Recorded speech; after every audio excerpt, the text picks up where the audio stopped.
Brisbane's Lord Mayor Campbell Newman joins us now. Mayor, from the damage you've seen, are you able to put a figure yet on how much the repair bill is going to be? No, I don't think we can do that, and perhaps I'll leave that up to the insurance assessors. We, in the next week or two, will try and come up with a figure for the actual public infrastructure council assets that have been damaged. For those people who've had to evacuate, when can they go home? Well, Jess, the river levels are now dropping fairly steadily, and tomorrow morning we'll be down to at least 3.2 metres, they're saying. So that's at least well under a metre from where we were. And I think it will go down steadily, probably around about Saturday, Sunday. There's going to be a fair bit of the city and suburbs people can get into. So I've got some messages for homeowners. When they go back in, there's a few steps I want them to follow. Step one, go into the home and firstly try and seek out any precious items that you forgot when you left. It's amazing how people leave jewellery in wardrobes and the like that then get thrown out. Step two, go to the fridge, go to the pantry, take all the perishable items, put them in plastic bags. We're going to place skips around the suburbs and the streets that are flood affected, and we'd like you to dispose of it there so we don't have problems with rats and vermin.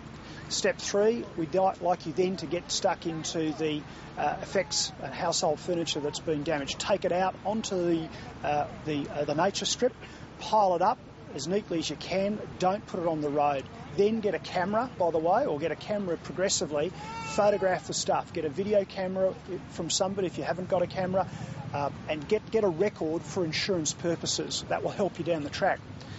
In terms of water and cleaning, I announced today that all flood-affected Brisbane residents and, of course, businesses would receive a $100 cheque or a rebate on their rates. We'll work out how that happens. So that will pay for the water that they will be able to use, and that'll provide for plenty of water.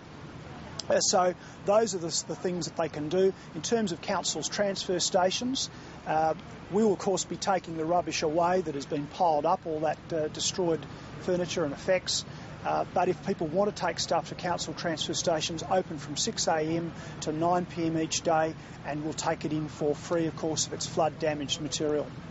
OK, some very important practical information for residents there. For workers, when do you think they'll be going back into the CBD? Look, we'll be working with other agencies to try and get the CBD back online as soon as possible.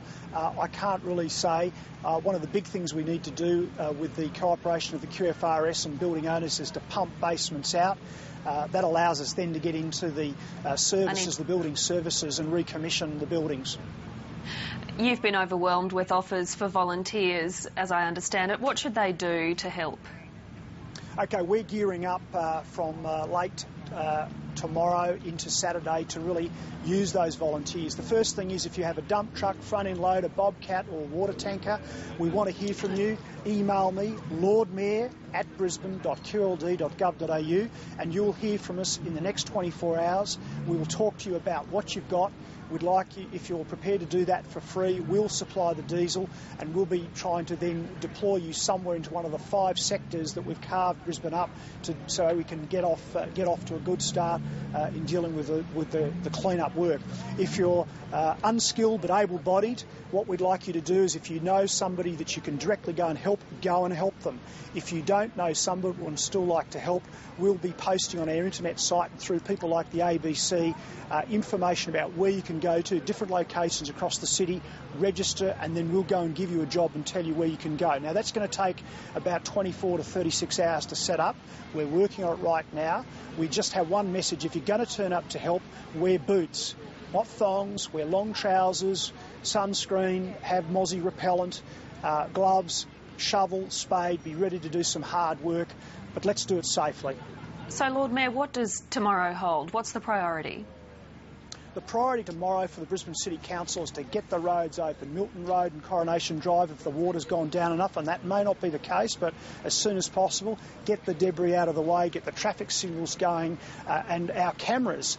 More than half of our traffic control cameras were down this morning due to either water getting in or a loss of power, and to get the road network operating properly so the city can come to life, we need to get those back online as soon as possible. All right, Campbell Newman, thanks so much for your time. Thanks, Jess.